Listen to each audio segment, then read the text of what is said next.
নমস্কাৰ বন্ধু বান্ধৱীসকল আহক আজি আমি এটা ম্যাথছৰ কোৱেশ্চন আগন্তুক এডিআইৰ বাবে এটা ম্যাথছৰ কোৱেশ্চন আমি আজি ডিসকাস কৰোঁ এছটো কথাটো কি হ'ল মই যেটো আপোনালোকলৈ জিকেৰ মোৰ সিৰিজ দি আছিল সেইটো দিয়ে থাকিম কিন্তু হেতু মই টাইমটো অলপ চেঞ্জ কৰিম আপোনালোকৰো কিছুমানৰ অসুবিধা হয় সোৱাতে ৰাতি দি দিলে গতিকে মই অহাকালিৰ পৰা সেই জিকেৰ সিৰিজটো ৰাতিপুৱাৰ ভাগত বা দিনৰ ভাগত আৰু দিবলৈ চেষ্টা কৰিম আৰু ৰাতিৰ ভাগত এটা ম্যাথছৰ সিৰিজ বা ইংলিছৰ সিৰিজ অল্টাৰনেটিভলি বা ৰিজনিংৰ তেনেকৈ দিবলৈ চেষ্টা কৰিম গতিকে আহক আমি আজি এটা সহজ কিন্তু পৰীক্ষাৰ কাৰণে ইম্পৰ্টেন্ট ম্যাথছৰ কোৱেশ্চন ডিসকাস কৰোঁ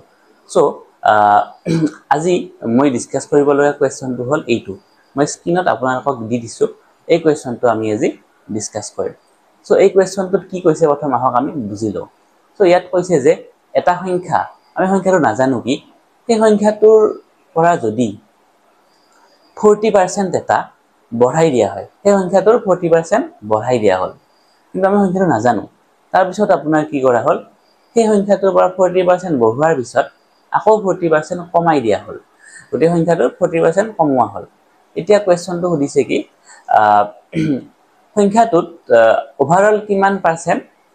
চেঞ্জ হ'ল অৰ্থাৎ সংখ্যাটোৰ কিমান শতাংশ সালসলনি হ'ল সংখ্যাটোৰ তাৰমানে কি যেহেতু আমি সংখ্যাটো 40% বঢ়াই দিলো তাৰপিছত 40% কমাই দিলো দেখা তেনেকুৱা লাগে যে সংখ্যাটোৰ কিয়ানি অলপ চেঞ্জই হোৱা নাই নেকি 0% চেঞ্জ হৈ আছে নেকি সেইটো নহয় সংখ্যাটোৰ চেঞ্জ এটা হৈছে গতিকে কিমান হৈছে সেইটো আমি উলিয়াব দিছে আমাক সো কোৱেশ্চন ইংলিছত আহিলে এনেকৈ ধৰিব so if A number is changes firstly increase 40% then it decreases 40% so what is the net change in this number so এইটো এনসারটো আপুনি বিভিন্ন ধৰণে ইয়াৰ সলিউশনটো কৰিব পাৰে কিন্তু মই আপোনালোকক এডিআৰই পৰীক্ষাৰ এটা কম্পিটিটিভ এক্সামত কেনেকৈ ইয়াক কৰিব পাৰি সেইটো বিষয়ে ইয়াত আলোচনা কৰিম ইয়াতো এক্স ধৰিও কিছুমানে কৰিব পাৰে কিন্তু এইবিলাক দীঘলীয়া নিয়ম এইবিলাক আমাৰ 7 8 ত ষ্টুডেন্ট বিলাকে কৰে এক্সামত কৰিব পাৰে 4-5 নম্বৰ যেটা কোৱেশ্চনটো থাকে কিন্তু আমি এডিআই এইবিলাক কোৱেশ্চন 1 মিনিটত মুখে কৰিব লাগিব গতিকে মুখে এইবিলাক কোৱেশ্চন অতি সহজে বহুত বেছি ক্যালকুলেশন নথকাকৈ কেনেকৈ কৰিব পাৰি সেইটো আমি চাম যে এনেকুৱা ধৰণৰ যদি আপুনি এটা অজ্ঞাত ৰাশিৰ কথা আপোনালোকক খুদে যে কি আপুনি সংখ্যাটো কি নাজানে আসলতে কিন্তু গতিকে যেনেকুৱা পাৰ্সেন্টেজৰ কথা যদি থাকে তেতিয়া আপুনি কি কৰিব সংখ্যাটো 100 বুলি ধৰি ল'ব সো কি কৰিব লেট আস এজিউম দা নাম্বাৰ বি 100 এই সংখ্যাটো আপোনালোকে 100 বুলি এজিউম কৰি ল'ব প্ৰথমতে তাৰ পিছত আপোনাৰ কি কৈছে সংখ্যাটোৰ পৰা 40% বঢ়াব লাগিব বুলি কৈছে গতিকে আপুনি কি কৰক 100 ৰ লগত যেটা 40% বঢ়াই দিব সংখ্যা নতুন সংখ্যাটো কি হৈ গ'ল নতুন সংখ্যাটো হৈ গ'ল 140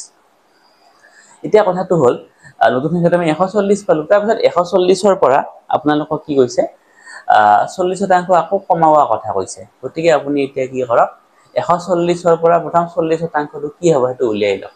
যদি আপুনি 140 ৰ 40% উলিয়াই আপুনি কি কৰিব লাগিব 140 ইনটু 40/100 কৰিব লাগিব এইটো ক্যালকুলেশন কৰিলে আপুনি ৰিজাল্টটো পাই যাব 56 অৰ্থাৎ 140 ৰ পৰা যদি আপুনি 40% কমাই অৰ্থাৎ 140 ৰ পৰা আপুনি 56 কমাব লাগিব এটা 140 ৰ পৰা যেতিয়া আপুনি 56 কমাই দিব তেতিয়া আপোনাৰ ৰিজাল্টটো হৈ যাব 84 অৰ্থাৎ আপোনাৰ নতুন যেটো সংখ্যা হ'ব 40% বঢ়োৱাৰ পিছত আৰু তাৰ পিছত আকৌ 40% হ্ৰাস কৰাৰ পিছত নতুন সংখ্যাটো হৈ গ'ল 84 কিন্তু আপোনাৰ কোৱেশ্চনটো নতুন সংখ্যাটো কি huda নাই আপোনাক সুধিছে ওভাৰঅল চেঞ্জ কিমান হ'ল 100 ৰ পৰা যে আমি 84 পালো কিমান শতাংশনো চেঞ্জ হ'ল গতি এই চেঞ্জটো হ'ব কি আপুনি 100 ৰ পৰা 84 লৈ 84 টো মাইনাস কৰি দিয়ক যেটো ৰিজাল্ট হ'ব সেইটোৱে হ'ল আপোনাৰ চেঞ্জটো গতিকে আপুনি 100 - 84 যেতিয়া কৰিব আপুনি ৰিজাল্টটো পাব 16 বা 16 এই 16 টোৱে হ'ল আপোনাৰ আসল ৰিজাল্ট সো আপুনি এনেকুৱা ধৰণে যদি এইটো অংক কৰে আপোনাৰ 1 মিনিট বা 1.5 মিনিটত মুখে অংকটো ওলাই যায় আছে গতিকে এইবিলাক কোৱেশ্চন এনেকুৱাকৈ আপোনালোকে কৰিব ধন্যবাদ শুভৰাত্ৰি